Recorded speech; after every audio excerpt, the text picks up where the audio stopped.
Yes, तो हम लोग बिल्कुल छोटे छोटे टर्म्स हैं वो कवर कर रहे हैं। पोलीमॉर्फिज्म, ठीक है, आइसोमॉर्फिज्म और एलोट्रोपी, ये तीन टर्म आपके लिए हैं, है ना, नए हैं। ये तीनों टर्म कंसीडर कर रहे हैं। एलोट्रोपी आप समझ चुके हैं, एक ही एलिमेंट, कोई पर्टिकुलर एलिमेंट एक से ज्यादा क्रिस्टलाइन फॉर्म में एग्जिस्ट करता हो उसको एलोट्रोपी, एलोट्रोपी वो उस फिनोमेना को एलोट्रोपी बोलते हैं। और एक यदि कोई पर्टिकुलर सब्सटेंस कंपाउंड यदि वो एक से ज्यादा क्रिस्टलाइन फॉर्म में एग्जिस्ट करता है तो उसको पोलीमॉर्फिज्म बोलते हैं। ठीक है, जैसे यहाँ पर कैल्शियम कार्बोनेट का एग्जाम्पल है। कैल्शियम कार्बोनेट की कैल्साइट भी होती है और आर्गोनाइट भी इसकी क्रिस्टलाइन फॉर्म होती है। ठीक है, तो कैल्शियम कार्बोनेट आपका उसमें भी आता है, चौक में भी कैल्शियम कार्बोनेट होता है, मार्बल में भी कैल्शियम कार्बोनेट होता है। ठीक है, तो ये इसकी डिफरेंट अलग अलग फॉर्म्स हैं, तो इसको बोलते हैं पोलीमॉर्फिज्म।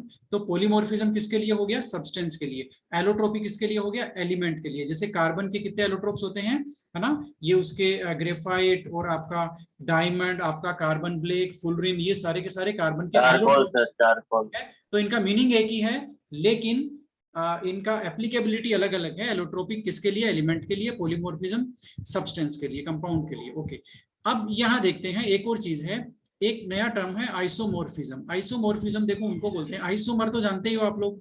आइसोमर का मीनिंग होता है कि जिनका मॉलिक्यूलर फॉर्मूला सेम हो, है ना, या फिर हम लोग बोल सकते हैं कि जिनका स्ट्रक्चर सेम हो, उनको हम लोग आइसोमर बोलते हैं। स्ट्रक्चर सेम हो, मॉलिक्यूलर फॉर्मूला सेम हो, फिजिकल प्रॉपर्टीज अलग अलग हो। ठीक है, लेकिन यहाँ पोलीमॉर्फिज्म है, ओ सॉरी आइसोमॉर्फिज्म है। आइसोमॉर्फिज्म का मतलब है कि कंपाउंड अलग अलग हैं, ठीक है, उनका मॉलिक्यूलर फॉर्मूला भी अलग अलग है, लेकिन उनका क्रिस्टलाइन स्ट्रक्चर सेम है, उनका सिमिलर केमिकल कंपोजिशन है और सिमिलर क्रिस्टलाइन फॉर्म है उनकी। ठीक है, उनको उनको बोलते हैं कि दे आर शोइंग आइसोमॉर्फिज्म। ठीक है, they are isomorphous of each other, है ना। ये देखो फॉर एग्जांपल सोडियम फॉस्फेट, है ना, और ये Na3 है, यस, Na3AsO4। ठीक है, ये दोनों जो क्रिस्टलाइन सब्सटेंस हैं ये दोनों के दोनों आइसोमॉर्फस हैं। इसका मतलब ये हुआ कि इनकी क्रिस्टलाइन स्ट्रक्चर सेम है। Different compound having same crystalline structure, isomorphism. ठीक है, और a single compound having more than one crystalline forms, polymorphism. An element having more than one existing in more than one crystalline form, allotropic form. बात समझ में आ गई, है ना। तो ये तीनों टर्म्स हैं। ठीक है, और आइसोट्रोपी और एनाइसोट्रोपी तो आप लोग जानते ही हो, है ना। और एक और इंपॉर्टेंट पॉइंट है, लिक्विड्स और गैसेस है ना, ये आइसोट्रोपिक होते हैं, किसकी जैसे? एमोर्फस सब्सटेंस की जैसे। ठीक है, अब आप लोग ये जो क्वेश्चन है कौन सा, फोर्थ वन, वो कर सकते हो। Now you are able to solve it. The ability of a substance to assume two or more crystalline form, बताओ भाई, एबिलिटी ऑफ ए सब्सटेंस, बताओ, ability of a substance to assume two or more crystalline structures, बताओ sir. Polymorphism, polymorphism, ability of a substance to assume two or more crystalline form, polymorphism, और ability of a element to assume two or more crystalline form, allotropy। ठीक है, isomorphism कब बोलेंगे? जब दो different substance हो, different आयनिक solid हो, but having same crystal structure, तब उसको बोलेंगे आइसो। आइसो का मतलब होता है सिमिलर।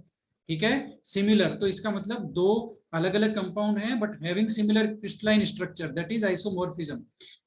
पोली का मतलब होता है मल्टीपल, मोर देन टू, है ना। तो more than two crystalline form हो एक ही कंपाउंड की, वो है polymorphism. More than two form हो, क्रिस्टलाइन फॉर्म हो एक ही एलिमेंट की, वो है क्या? Allotropic forms. तो अब पोली का मतलब समझ में आ गया। Poly means what? More than two. ठीक है, तो यहां पर ये किसके लिए अप्लाई होगा? पोली जो two or more than two crystalline form substance की है ना, तो यहाँ पर पोलीमॉर्फिज्म आ जाएगा। ठीक है, तो इस तरह से ये काफी सारे हैं क्वेश्चंस, कोई प्रॉब्लम नहीं है। ये 6 क्वेश्चन देखो बड़ा इंटरेस्टिंग है, आप इसको तुरंत पढ़ते ही कर देंगे। टू आयनिक कंपाउंड है, आयनिक सॉलिड है, ये है। Identify the wrong statement. Wrong statement देखना है भाई, इसका मेल्टिंग पॉइंट ज्यादा होता है, लेटिस एनर्जी इसकी ज्यादा होती है, इसका मेल्टिंग पॉइंट ज्यादा होता है। ठीक है, दोनों आयनिक कंपाउंड हैं तो दोनों का मेल्टिंग पॉइंट तो ज्यादा मिलेगा ही मिलेगा। लेटेस्ट एनर्जी हम इनको देख करके बता नहीं सकते किसकी ज्यादा है किसकी कम है, लेकिन जो डी वाला है, डी वाला पढ़ लो जरा, डी वाला क्या है, K I is soluble in benzene, is it possible? K I is no ionic sir. Compound, ionic compound, they are insoluble in non-polar solvent, they are soluble in polar solvent like water, ठीक है। Inorganic solvent water में soluble है, but वो ये organic solvent है और non polar है, 100% non polar benzene, that's why this statement is wrong, ठीक है। ये यहाँ पर ऊपर से ही पता चल गया, बाकी सारी चीजों को बिना, ये भाई ये तो आपको ट्रिक से बताना पड़ेगा। क्वेश्चन नंबर 7 ये आप कर सकते हो क्या, बताओ जरा। इसकी क्या ट्रिक है, आपको याद है क्या वो सारे के सारे 7 क्रिस्टल सिस्टम जो मैंने बताया था, CTO THMT, और उसमें ABC किस, ये जो अल्फा बीटा बी गामा, होगा सर। अल्फा कौन सा, B B B yes sir, B होगा। ठीक है, बी आएगा इसमें। वो आप ट्रिक जो मैंने बताई थी उसका वीडियो वापस देख लेना, उससे लर्न कर लेना इसको। Number of atoms in a unit cell, diamond, diamond की बात हम लोग करने वाले हैं। डायमंड में हमने ये अभी तक डिस्कस किया है क्या, बताना जरा, डायमंड का क्रिस्टल स्ट्रक्चर। नहीं किया? नहीं सर। नहीं नहीं किया किया, सर। नहीं किया, कोई बात नहीं। तो डायमंड के लिए मैं आपको बता देता हूँ, और डायमंड की स्ट्रक्चर होती है ZNS, ZNS टाइप की स्ट्रक्चर होती है डायमंड की। ये रही, यहाँ पर ये डायमंड आएगा, ठीक है। ये बहुत ही ज्यादा इंपॉर्टेंट क्वेश्चन है ना। ये ZNS है, और आपकी ZNS कहाँ है, ये रही ZNS, ठीक है ना। अब ZNS में स्ट्रक्चर देख लो भैया, फिर मैं डायमंड का स्ट्रक्चर आपको एक्सप्लेन करूंगा। ZNS में स्ट्रक्चर देखो फटाफट। ZNS में CCP कौन बना रहा है, CCP या FCC कौन बना रहा है, बताना फटाफट। S2-, कोई दिक्कत नहीं है इसमें। और Zn2+ क्या कर यस रहा सर। है, Zn2+ क्या कर रहा है, ऑक्यूपाइंग हाफ और अल्टरनेट टीवी, बात समझ में आई। अल्टरनेट टेट्राहेड्रल वॉइड, यानी कि हाफ टेट्राहेड्रल वॉइड ऑक्यूपाई कर रहा है कौन, Zn2+। अब आप कहोगे सर वो तो एलिमेंट है डायमंड, तो ये आयनिक सॉलिड है, तो उसकी स्ट्रक्चर इसके जैसी कैसे होगी। यस, यही हमें समझना है, ठीक है। तो हम या तो अलग से, आप लोग इसको अलग से लिख लो, मैं यहाँ पर लिख लेता हूँ इसको, है ना। तो डायमंड जो है, diamond has structure like ZNS, ठीक है। अब ZNS का कैसा वो स्ट्रक्चर होता है, FCC यूनिट सेल यानी कि CCP, ठीक है। अब उसमें S2- CCP अरेंजमेंट करता है, और Zn हाफ टेट्राहेड्रल वॉइड में ऑक्यूपाई होता है। लेकिन डायमंड में क्या है, डायमंड में कार्बन एटम ही FCC अरेंजमेंट करता है, और जो बाकी कार्बन एटम है, 4 कार्बन एटम है, वो अल्टरनेट टेट्राहेड्रल वॉइड में अरेंज होते हैं, ठीक है। तो यहाँ पर carbon atom forms FCC unit cell and 4 carbon atoms occupies alternate tetrahedral void, ठीक है, अल्टरनेट टेट्राहेड्रल वॉइड।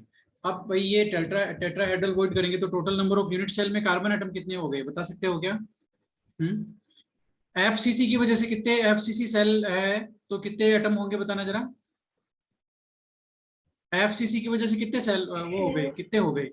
BSF 214 में कर दो, 4 होता है ना FCC की वजह से। तो जो carbon atom FCC unit cell बना रहे हैं 4 कार्बन एटम, तो उसकी वजह से हो गया, ठीक है। अब 4 कार्बन और एटम एक्स्ट्रा कहाँ है, वो टेट्राहेड्रल वॉइड में है ना, ठीक है। 4 कार्बन एटम जो अल्टरनेट टेट्राहेड्रल वॉइड वहां पर अवेलेबल है, टोटल टेट्राहेड्रल वॉइड 8 यहाँ पर अवेलेबल है ना। तो उसमें से कितने जो 4 हैं वो ऑक्यूपाइड है कार्बन एटम से। तो total number of carbon atom कितने हो गए, कितने हुए बताओ। देखो 4 कार्बन एटम, तो कार्बन एटम का स्ट्रक्चर क्या है यहाँ पर, कार्बन एटम 4 कार्बन एटम, या फिर एक तो होती है सीधी सी बात है FCC स्ट्रक्चर, और उसमें भी 4 कार्बन एटम जो होते हैं वो कहाँ ऑक्यूपाई करते हैं, अल्टरनेट टेट्राहेड्रल वॉइड, ठीक है। तो FCC जो स्ट्रक्चर होता है उसकी वजह से 4 कार्बन एटम तो हो गए, ठीक है। और 4 कार्बन एटम कहाँ होते हैं, अल्टरनेट टीवी में होते हैं, है ना। ये कैसे हुआ, ये ऐसे हुआ, ZnS की स्ट्रक्चर इसी तरह की होती है, S2- तो बनाते हैं FCC, है ना। और Zn जो होते हैं वो ऑक्यूपाई करते हैं कहाँ पर, अल्टरनेट टीवी, ठीक है। यहाँ पर सारे के सारे ही कार्बन एटम है ना। तो टोटल कार्बन एटम कितने हो गए बताओ अब, इन यूसी कितने हो गए भाई, FCC होने की वजह से 4 हो गए ना, और 4 टेट्राहेड्रल में है, तो कितने हो गए टोटल, 8 हो गए। बात समझ में आई कि नहीं आई? हम्म, हाँ या ना, या तो हाँ या ना। Yes sir. देखो डायमंड में FCC बनाते हैं कार्बन, तो FCC की वजह से 4 और 4 टेट्राहेड्रल में और हैं, है ना। तो ये हो गया क्या, 8 carbon atom per unit cell, ठीक है। ये तो आप बता ही सकते हो, F सेंटर में कितना है। हाँ भाई ये बताओ भाई, अच्छा क्वेश्चन है 9 वाला, 2005 का ही आया हुआ है। In a face centred lattice unit cell is shared equally by how many unit cells, बता दो जल्दी से। कितनी यूनिट सेल्स से शेयर्ड है FCC यूनिट सेल, कितनी यूनिट सेल से शेयर होती है बताओ।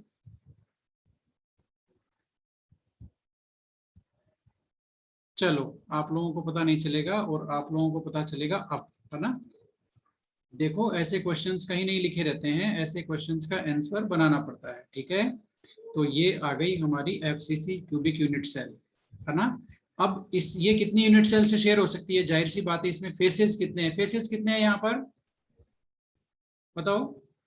6 फेसेस है सर। तो 6 यूनिट सेल से शेयर होगी ना, 6 यूनिट सेल से शेयर होगी, एक इसके ऊपर आ जाएगी, ठीक है, एक इसके नीचे 2, एक इधर 3, एक इधर 4, एक सामने 5, एक पीछे 6, तो 6 यूनिट सेल इसको कवर कर सकती है। इसका मतलब ये यूनिट सेल 6 और यूनिट सेल के साथ शेयर हो सकती है। वेरी क्लियर, 6 फेसेज पे 6 यूनिट सेल आ जाएगी, है ना। जैसे इधर ऐसे यूनिट सेल नहीं आएगी क्या, बात को समझ रहे हो, ठीक है। ऐसे यूनिट सेल यहाँ पे, ऐसे एक ऊपर एक साइड में एक यहाँ नीचे, तो 6 यूनिट सेल आ जाएगी, एक सामने एक पीछे, है ना। तो ये 6 यूनिट सेल से शेयर होगी। देखो बड़ा ही सिंपल क्वेश्चन था और काफी अच्छा लॉजिक इसने यूज किया है, 6 आएगा ये लो, ठीक है।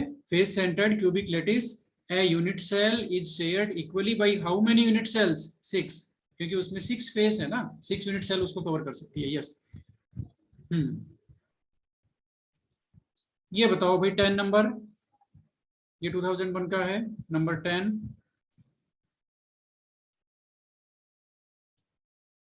नंबर 10 आपको दिखेगा अब बड़ा बड़ा, बताओ। HCP स्ट्रक्चर है, HCP में कोऑर्डिनेशन नंबर पूछा है, number of nearest atoms, HCP में कितना होता है कोऑर्डिनेशन नंबर, 12 होता है सर, 12। 12 हो गया। 11 में बता दो, क्रिस्टल FCC है, हाउ मेनी एटम्स होते हैं यूनिट सेल में, FCC में BSF 214 4, ठीक है। 93 में भी यही आया है ना। ये लो भाई, ये फॉर्मूला बड़ा जबरदस्त है, नंबर 13 है ना, very very intelligent question 13। 13 intelligent है, इसको मैं उठाता हूं, इसको करते हैं किडनैप, और ये क्वेश्चन देखो काफी इंटरेस्टिंग है। अब आपको पहले इसको बड़े ही ध्यान से पढ़ना है। ये लो भाई बताओ जरा, वो 19 में हो रहा है भाई, ये लो। ए कंपाउंड इज, अब फटाफट मैं जैसे सोल्व कर रहा हूं वैसे देखते जाओ। ए compound is formed by cation C anion A, cation तो है C, अच्छा कैटायन से C और एनायन से A, कोई बात नहीं। द एनायन फॉर्म्स HCP, ये लो भाई, जो एनायन है उसने क्या बना दिया, HCP, ठीक है। डी आएगा सर यहाँ पे आंसर सर। कौन सा, D? यस सर, डी आना चाहिए। हाँ D ही आएगा, लेकिन आएगा कैसे वो देखो। The cation occupies 75% of octahedral void, 75% का मतलब कितना हो गया भाई, 3/4 हो गया क्या? यस सर, हाँ वही इसका होगा। मतलब C ने ऑक्यूपाई किया 3/4 ऑफ OV, ठीक है। Sir, अब 9. फॉर्मूला निकालना है, फॉर्मूला निकालना है ना। तो ये कौन सी है, HCP। HCP यूनिट सेल में कितने होते हैं भाई पार्टिकल्स, बताओ। BSF 214 हो गया, और HCP में कितने होते हैं, अभी मैंने बताया था आपको। BSF में तो 214 होता है, लेकिन HCP में कितना होता है? 4 ही होते हैं सर, 4. नहीं, अरे Six. क्या करते हो भाई, अभी तो मैंने बताया था, आज आते यही बताया था मैंने, 6। ठीक है, तो 6 होते हैं HCP में, है ना। इसका मतलब यहाँ पर नंबर ऑफ एनायन, ए का नंबर क्या हुआ, 6। ठीक है ना, क्योंकि वो तो उतने ही होंगे जितने स्फीयर है ना। ठीक है, तो स्फीयर होते हैं 6। और फॉर HCP के लिए अब आपका बच गया नंबर ऑफ कैटायन। ठीक है, तो कैटायन कहाँ ऑक्यूपाई कर रहे हैं, 3/4। तो 6 का 3/4 कितना हो गया, 3/4 मल्टीप्लाइड बाई 6, ये हो गया किसका, ए और सी का। आप रेशियो निकालना है हमें, 6:18/4, यही हो गया क्या। इसका रेशियो निकाल दो भैया Yes, फटाफट, sir. इसका रेशियो निकाल दो, बहुत आसान है। इसका रेशियो निकाल करके सोल्व करोगे ना इसमें, है ना। तो ये तो है ए का नंबर, देखो मैं लिख देता हूं यहाँ पर, ये ए का नंबर है, सर ये सी का 4:2 नंबर। बना रहा है. कौन सा, नहीं नहीं नहीं, सही नहीं किया तुमने। इसका फॉर्मूला आएगा ए का, तो ये तो यहाँ आएगा देखो फाइनली 4, और यहाँ आएगा फाइनली 3, और फॉर्मूला आएगा A4C3, यानी कि Yes, आपका sir. Option number D. ये आएगा. आप इसको सोल्व कर लेना, 6:18/4, ये आपका 4:3 आएगा। ठीक है, तो आपको ध्यान में रखना है BSF 214, ये तो क्यूबिक यूनिट सेल के लिए, और हेक्सागोनल जो क्यूबिक हेक्सागोनल क्लोज पैकिंग होती है उसमें यूनिट सेल बनती है, उसमें पार्टिकल होते हैं 6। तो 6 हो गए ऑक्टाहेड्रल वॉइड, तो 6 ऑक्टाहेड्रल वॉइड का 3/4 ऑक्यूपाई हो रहा है, तो ये सी का नंबर हो गया। ठीक है, ये ए का नंबर हो गया, है ना। तो इनका रेशियो निकालेंगे, और रेशियो आएगा A4C3। इसमें डाउट है क्या कोई, बताओ जरा। No, sir. ठीक है, अब आपको वो दिखाता हूं, ये जो कुछ स्ट्रक्चर्स है मेरे पास, है ना, किसके, NaCl के और डायमंड के, ये सारे स्ट्रक्चर्स एक बार आपको दिखाता हूं, और hope that you will like these structures. Okay, अब आप लोग मेरे साथ रहिए 2 मिनट और, हम जा चुके हैं जेमोल में, और ये मैंने जेमोल ओपन कर लिया। जेमोल एक बहुत ही अच्छा सॉफ्टवेयर है, ये आपके सामने है। ठीक है, ओपन हो रहा है, और ये जेमोल कंसोल हमारे सामने आ गया। ओके, अब आपको देखो NaCl का स्ट्रक्चर दिखाता हूं, जिसमें एज पे 2 Cl के बीच में एक Na आ रहा है। ठीक है, तो हम गए फाइल में और ओपन करते हैं, कुछ हमारे पास पहले से स्टोर्ड फाइल है उनमें से, तो ये लो, और आपके पास ये लो भी। चलो सबसे पहले देखते हैं, चलो सबसे पहले मैं आपको DNA का स्ट्रक्चर दिखाता हूं। आप DNA का स्ट्रक्चर देखना चाहते हो क्या 3D, फटाफट बोलते जाओ, देखो हाँ, टाइम सर. नहीं है। ये मैंने DNA Yes, का, sir. ये देखो, ये आपको देखा आपको सर. अब आपको दिख रहा है, ये DNA है क्या, बताओ जरा, है क्या ये DNA। आप कहोगे सर ये DNA नहीं लग रहा, बेसिकली ये नहीं DNA लग का, रहा सर, लग तो ये गया. DNA का टॉप व्यू है। दिस इज टॉप व्यू, आप DNA को ऊपर से देख रहे हैं जो डबल हेलिक्स है। Yes, now will you see this DNA। Yes, आप देख रहे हैं वो बेसिस किस तरह से अटैच हैं, बेसिस, Yes, sir. ये देखो, दिख रहा है आपको डबल हेलिक्स स्ट्रक्चर। इन बेसिस के बीच में कौन से बॉन्ड होते हैं, बताना जरा, बता सकते हो क्या। Hydrogen bond. Hydrogen Peptide bond, bond. देखो कोशिश करते हैं, हाइड्रोजन बॉन्ड आपको दिखने चाहिए। हम गए स्टाइल में, सरफेस में हमारे पास हाइड्रोजन बॉन्ड नहीं है, मेजरमेंट में भी नहीं है, शो। ओके, कोई बात नहीं, हमें सब मिलेगा। यस, हमारे पास हाइड्रोजन बॉन्ड का ऑप्शन आ गया है, और ये मैंने कर दिया हाइड्रोजन बॉन्ड का ऑप्शन चेक। शायद अब आपको हाइड्रोजन बॉन्ड दिख रहे हैं क्या, ये देखो बीच में लाइन सी दिख रही है बेसिस के बीच में। इसको थोड़ा सा दिख रहे हैं सर, अब दिख रहे हैं. जूम करता हूं मैं, ये देखो, अब आपको ये देखो दिख रहे हैं हाइड्रोजन बॉन्ड। आपको पता है 2 बेसिस के बीच में डबल बॉन्ड हाइड्रोजन बॉन्ड बनता है, AT और CG वाला कॉम्बिनेशन है ना।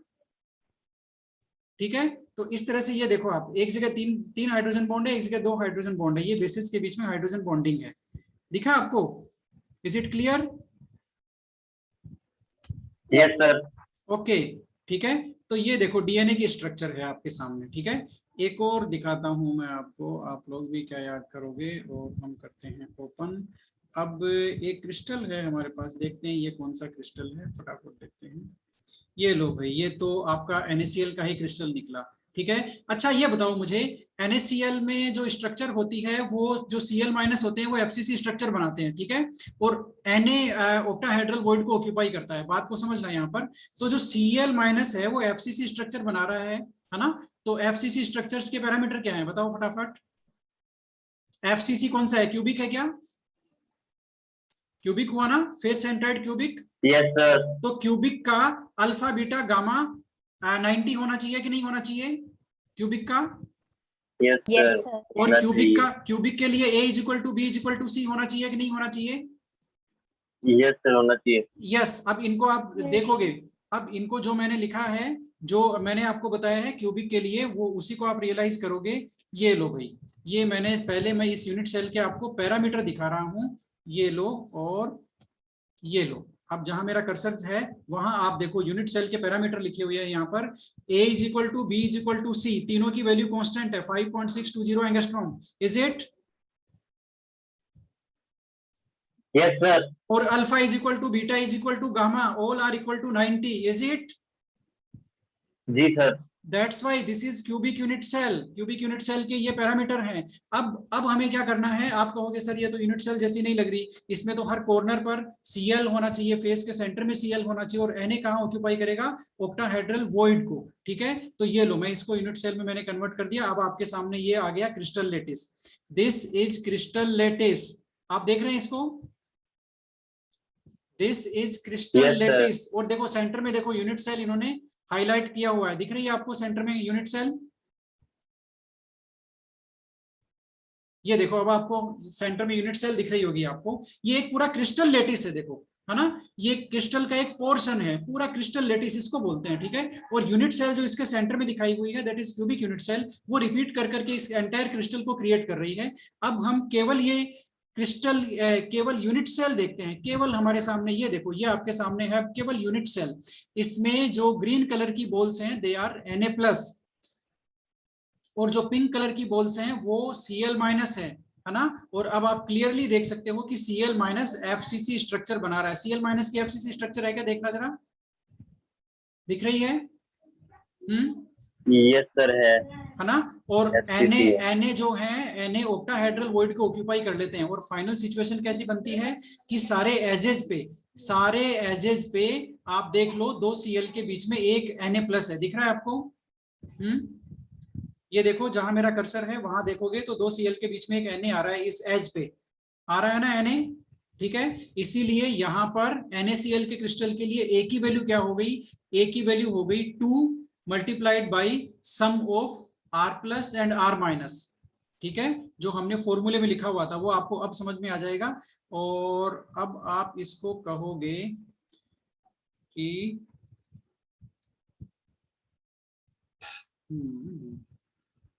कुछ ऑप्शन हमें मिल नहीं रहे हैं, कोई बात नहीं, ये लो भाई, हमने इसको, ये लो। अब ये आपके सामने पूरा एकदम घूम करके आपको अपना पूरा जो व्यू है वो दिखा रहा है, ठीक है। तो ये क्रिस्टल जो है वो आपके सामने ऑटोमेटिक अपना जो व्यू है वो आपके सामने प्रेजेंट कर रहा है कि मैं जो सारे डायमेंशन से इस तरह का हूँ, ठीक है। तो ये हमने कर दिया स्क्रीन ऑफ, ठीक है। और काफी सारी स्ट्रक्चर्स हैं हमारे पास जो हम लोग देख सकते हैं। और ये काफी टाइम हो गया, 6:09, DNA का हो गया। अब मेरे ख्याल से हमारी स्ट्रक्चर आनी चाहिए डायमंड की। देखते हैं कौन सी स्ट्रक्चर है हमारे पास, सिमेट्री। और ये कौन सी स्ट्रक्चर है, ये तो डायमंड की नहीं है, दिस इज किसकी स्ट्रक्चर है, ये ग्रेफाइट की लेयर स्ट्रक्चर है। Are you able to identify it, hexagonal rings forming layer structure, hexagonal rings like benzene layer बना रही है, और वो लेयर एक दूसरे के ऊपर अरेंज होकर के ग्रेफाइट बना रही है। That's why because of this layer structure graphite is used as solid lubricant, okay, and there is a free electron with each carbon, that's why it is good conductor of electricity also, exceptional behavior, okay, तो ये आपका graphite है, ठीक है। चलो भाई चलते हैं, डायमंड कहाँ छुपा हुआ है और वो हमसे बच नहीं सकता। यस, ये आपका डायमंड आ गया और ये हमने इसका polyhedra. Yes, this is diamond, है ना। अब आप कहोगे सर ये तो समझ में नहीं आ रहा, अब समझ में आएगा। ये डायमंड का क्रिस्टल लेटिस है। डायमंड में क्या होता है भाई, एक कार्बन, सारे कार्बन टेट्राहेड्रल होते हैं sp3, और each carbon is arranged in a tetrahedral Yes, manner. sir. Each carbon is linked with another 4 carbon atoms in tetrahedral manner. यहाँ देखो साफ साफ आपको दिख रहा होगा, ये देखो सारे कार्बन एटम, 4 कार्बन और 4 कार्बन एटम से अरेंज्ड है, और each carbon is in centre of A tetrahedron, right. ठीक है, सेंटर में आपको इसकी यूनिट सेल दिख रही है, और वो क्यूबिक यूनिट सेल है, एफसीसी यूनिट सेल, और उसमें एफसीसी यूनिट सेल में जो कार्बन एटम है वो फेस के सेंटर पे भी है, कॉर्नर पे भी है, और टेट्राहेड, जो अल्टरनेट टेट्राहेड्रल वॉइड में भी 4 प्रेजेंट है। ठीक है, तो चलो भाई, आप कहोगे सर ये क्यूबिक यूनिट सेल है, हमें कैसे पता चलेगा? आपको पता चलेगा ऐसे, ये मैंने सेल के पैरामीटर आपको दिखा दिए हैं, A = B = C, alpha = beta = gamma. Is it hence proved? Yes, sir. Okay okay, तो ये हो गया, और अब मैं आपको इसकी यूनिट सेल दिखाता हूँ। ठीक है, ये लो भाई, इसकी यूनिट सेल आपके सामने नहीं आई, कोई बात नहीं।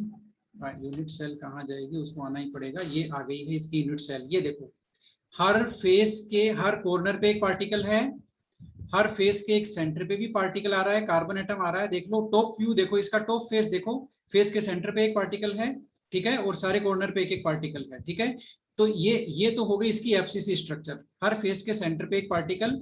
ठीक है, और आप देखोगे तो जो बाकी जो यूनिट सेल के जो बॉडी में जो कार्बन एटम आ रहे हैं, है ना, they are occupying alternate tetrahedral voids. Okay, that's why faces की वजह से इसमें कितने पार्टिकल हो गए, फेसेज और कॉर्नर की वजह से हो गए 4 पार्टिकल। कॉर्नर की वजह से 1 पार्टिकल होता है, ये आप जानते हो। फेसेज की वजह से 3 पार्टिकल होते हैं, क्योंकि 6 फेसेज। ठीक है, तो टोटल हो गए 3 पार्टिकल, है ना। ठीक है, और जो 4 पार्टिकल्स हैं वो हाफ टेट्राहेड्रल वॉइड्स को ऑक्यूपाई कर रहे हैं, अल्टरनेट टेट्राहेड्रल वॉइड्स को, इसलिए 4 + 4 total 8 carbon atoms in unit cell of diamond type of unit cell is what? face centered cubic।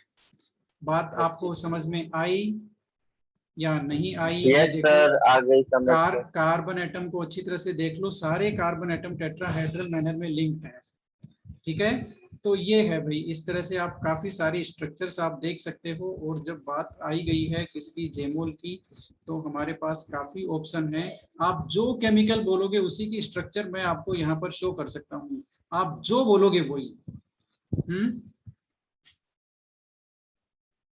Sir engine की सर एक बार चलो आपको मैं दिखाइए ना सर। प्रोटीन, कोई बेंजीन। बात नहीं, एक प्रोटीन की स्ट्रक्चर दिखाता हूँ। आप भी क्या याद करोगे, इससे हीमोग्लोबिन और आपके जितने भी प्रोटीन है सबकी स्ट्रक्चर हम लोग देख सकते हैं। अभी हमारे सामने एक प्रोटीन की स्ट्रक्चर भाई आ चुकी है, ये एक प्रोटीन है, उसकी स्ट्रक्चर आ चुकी है। ठीक है, अब इसमें कुछ और ऑप्शन है क्या हमारे पास? हमारे पास टाइम नहीं है, नहीं तो हम हीमोग्लोबिन का स्ट्रक्चर इसमें अभी देख सकते हैं। ठीक है, और लेकिन ये देखो, ये एक पूरे प्रोटीन की स्ट्रक्चर है ना। ठीक है, तो इस तरह से काफी सारी स्टडी हम लोग कर सकते हैं। और तुमने किसका नाम लिया भाई?